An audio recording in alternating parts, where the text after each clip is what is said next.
Hati-hati jika Anda ditawari oleh seseorang untuk bekerja di Korea Selatan sektor pertanian. Harap waspada dan waspada. Oke, kenapa alasannya? Tonton video ini biar nggak penasaran, guys.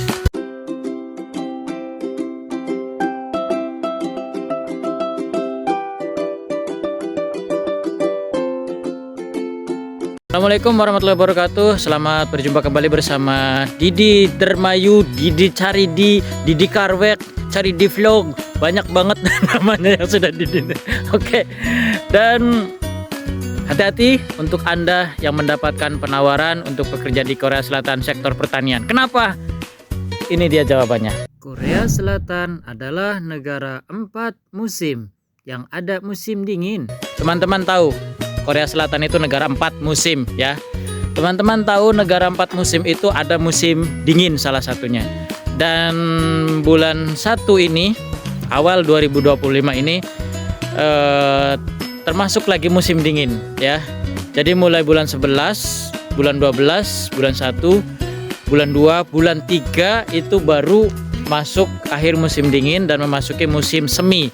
Seperti apa sih? Nah, seperti yang kalian teman-teman lihat di belakang nih ya. Ada irigasi itu, nggak ada air sama sekali. Dan di sana juga ada yang nggak ditanami, bahkan sawah-sawah juga kosong ya, nggak ada ditanami sama sekali. Jadi untuk teman-teman yang mendapatkan penawaran dengan visa apalah itu, entah apa itu ya, tapi di situ menawarkan bekerja di bidang pertanian di Korea Selatan, itu wajib dipertanyakan visanya pakai visa apa, berapa lama, terus apakah musiman atau bagaimana. Nah, wajib dipertanyakan.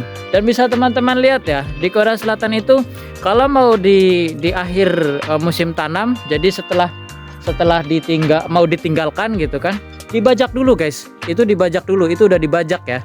Itu udah dibajak, jadi nanti ketika awal musim semi atau turun turun hujan pertama itu biasanya datang air ini langsung dialiri sawah, langsung kalau di Indonesia itu namanya apa ya, digaru. Jadi dia itu langsung digaru. Nah, ini nggak disingkal lagi, nggak dibajak lagi kayak gitu, langsung digaru, langsung nanti proses. Kalau di Korea itu dikasih pupuk dulu ya, dikasih pupuk dulu. Jadi sebelum tanam dikasih pupuk dulu. Nah, kayak gitu teman-teman. Jadi ini Didi mau mengingatkan saja di video ini ya. Jadi untuk teman-teman harap hati-hati. Entah itu mengatasnamakan apapun lembaganya, siapapun yang nawarin. Kalau misalkan itu nanti bisa perpanjang di sana, setelah bekerja 6 bulan perpanjang jadi 8 bulan, nanti bisa perpanjang lagi. Nah, kalau teman-teman mendapatkan penawaran seperti itu, pastikan telusuri dulu di media sosialnya ya.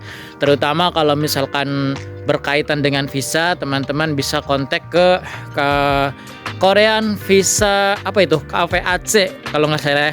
Mohon maaf Didi kepanjangannya kurang inget nih, mohon maaf guys. Lola soalnya udah sore, udah capek kerja ya. Jadi tanya ke KVAC. Kalau misalkan di daerah Jakarta, teman-teman bisa datang langsung ke kantornya.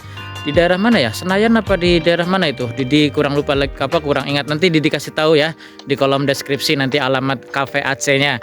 Atau teman-teman bisa tanya ke BP2MI langsung melalui email, atau teman-teman juga bisa tanyakan ke aktivis-aktivis PMI yang sudah biasanya itu menjadi YouTuber kayak saya gitu ya. Jadi teman-teman juga bisa kontak saya ya kalau misalkan pengen menggali lebih lanjut tentang sektor-sektor apa saja yang sudah berjalan di Korea Selatan dan sektor pertanian itu skemanya gimana. Jadi kalau pertanian memang ada teman-teman, jadi itu hanya berjalan 1 musim atau 4 bulan ya. Pertanian memang ada, tapi di sini di Korea itu semuanya menggunakan alat berat seperti traktornya. Kalau di Indonesia itu traktor yang digunakan untuk kebun tebu. Nggak tahu kalau di daerah lain. Di daerah Didi itu traktor yang 4 roda yang digunakan untuk menggarap lahan tebu ya. Nah, kalau di sini digunakan untuk membajak lahan sawah seperti ini. Jadi tidak full 1 tahun seperti di Indonesia, bisa ada yang 2 kali panen, ada yang 3 kali panen kayak gitu ya. Bahkan di tempat Didi itu ada sawah yang nonstop guys, ada di desa sebelah itu, di desa sebelah Didi itu ada sawah yang nonstop ditanami, itu panen digarap lagi terus kayak gitu terus sepanjang tahun. Karena pertama dia dekat sungai besar, kedua memang sumber airnya juga tersedia ya. Nah di situ dekat sungai, terus dekat jalan juga. Dan tantangannya satu kalau misalkan kayak gitu, pertama pupuknya karena kita nonstop itu harus ekstra kalau kayak gitu ya. Ya kalau misalkan ditanami kayak gitu. Oke. Tapi kita tidak akan bahas yang sawah yang full nonstop setiap tahun memproduksi padi.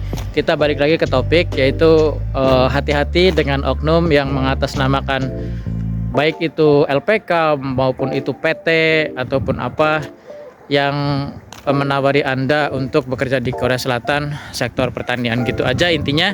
Dan kalau misalkan teman-teman butuh informasi lebih lanjut, silahkan bisa ketik di kolom komentar ya. Terima kasih sudah subscribe dan bye bye. Assalamualaikum warahmatullahi wabarakatuh.